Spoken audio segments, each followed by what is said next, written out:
Hello my dear students. आज के video में हम सीखने वाले हैं ऑब्जेक्ट। ठीक है, आपके टेक्स्ट बुक के 63 पेज नंबर पर आप देख सकते हो कंपेयर प्रोग्राम का जो लेसन है उसके एंड में लैंग्वेज स्टडी में आपको ये दिखेगा object. What is object?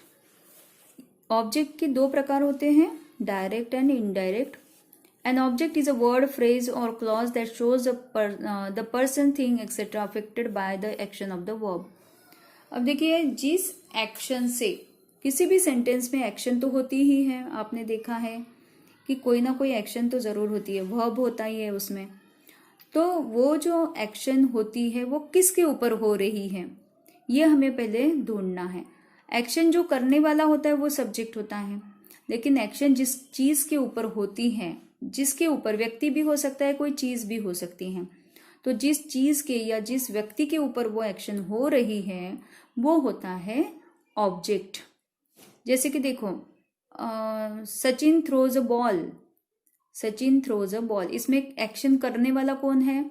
Sachin है ना। थ्रो, थ्रो वो एक्शन है। थ्रो का मतलब क्या है? वो वर्ब है, एक्शन है।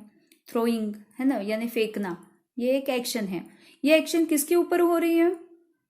सचिन कर रहा है एक्शन, लेकिन एक्शन किस चीज के ऊपर हो रही है? बॉल के ऊपर हो रही है ना।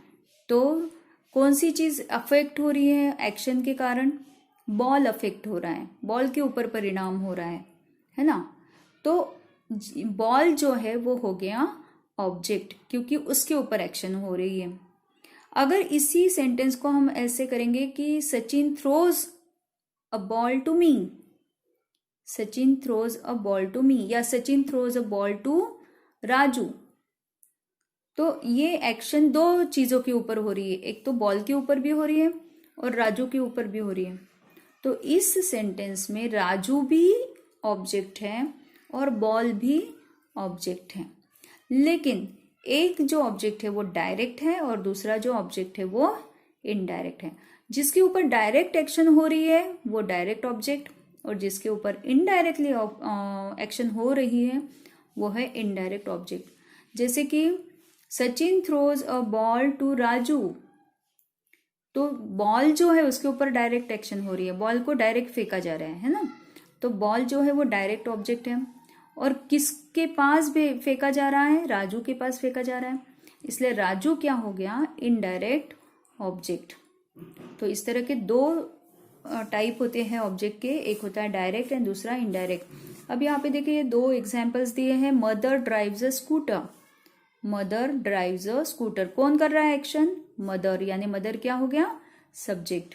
मदर क्या है? सब्जेक्ट। ड्राइव एक्शन, ड्राइव क्या है? एक्शन वर्ड है। वर्ब, एक्शन वर्ड को क्या बोलते हैं? वर्ब। किसके ऊपर एक्शन हो रहा है? स्कूटर, है ना। एक्शन किसके ऊपर हो रही है? स्कूटर के ऊपर। तो स्कूटर क्या बन गया फिर? Object, direct object. अब दूसरा जो है उसमें देखिए, he gave me a pen, he action करने वाला कौन है? ही। गेव, गेव क्या है? एक्शन है। मी, मेरे ऊपर भी एक्शन हो रही है और पेन के ऊपर भी एक्शन हो रही है, यानी मी और पेन दोनों हो गए ऑब्जेक्ट। लेकिन डायरेक्ट एक्शन किसके ऊपर हो रही है? पेन के ऊपर, क्योंकि पेन को दिया जा रहा है, इसलिए पेन हो गया डायरेक्ट ऑब्जेक्ट। और जिसको दिया जा रहा है यहाँ पे मी को दिया जा रहा है, इसलिए वो हो गया indirect object.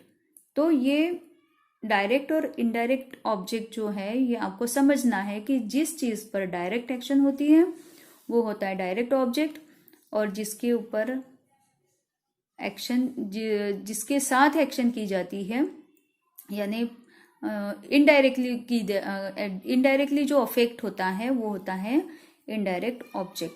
There are two types of object, direct and indirect. The direct object is directly affected by the action.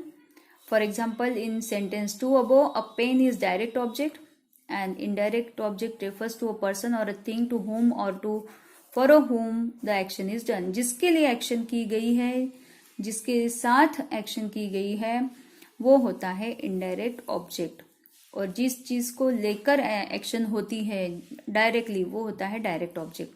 In sentence 2 above, me is an indirect object. तो मी हो गया इनडायरेक्ट ऑब्जेक्ट और पेन हो गया direct object, क्योंकि pen के ऊपर action हो रही है।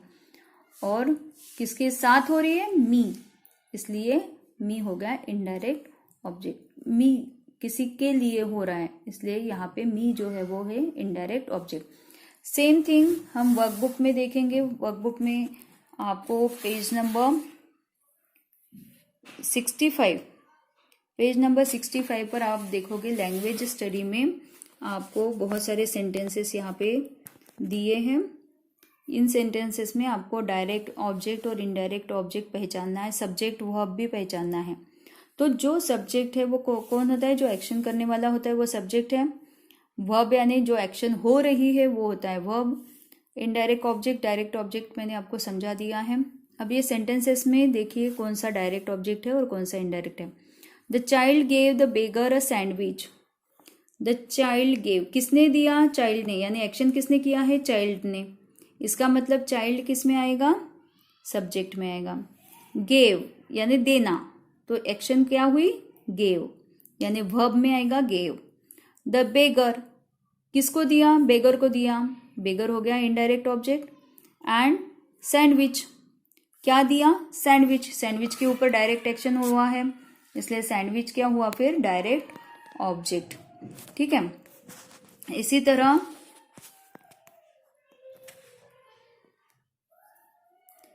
सेकंड लेंगे। The employer paid his employees there salary.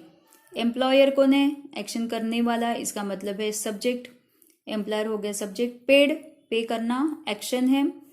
His employees, किसको दे रहा है वो, एम्प्लॉयज को दे रहा है, तो ये हो गया इनडायरेक्ट ऑब्जेक्ट। और क्या दे रहा है, सैलरी दे रहा है, इसका मतलब है सैलरी जो है वो हो गया, देयर सैलरी हो गया डायरेक्ट ऑब्जेक्ट।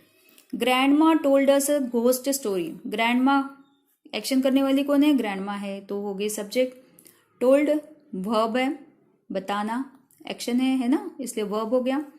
अस, हमारे, हमको बता रही है, इसका मतलब अस क्या हुआ, indirect object. And ghost story क्या है, direct object. The accused will tell his lawyer the entire story. Accused हो गया subject, will tell action, his lawyer indirect object, the entire story direct object. इस तरह से मैंने ये सारे आंसर्स यहाँ पे लिख दिए हैं। आपको ये आंसर्स अपनी वर्कबुक में लिखना है, ठीक है।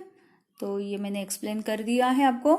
इस तरह से आपको ये समझना है कि डायरेक्ट ऑब्जेक्ट क्या होता है, इनडायरेक्ट क्या होता है, देन वर्ब क्या होता है और सब्जेक्ट क्या होता है।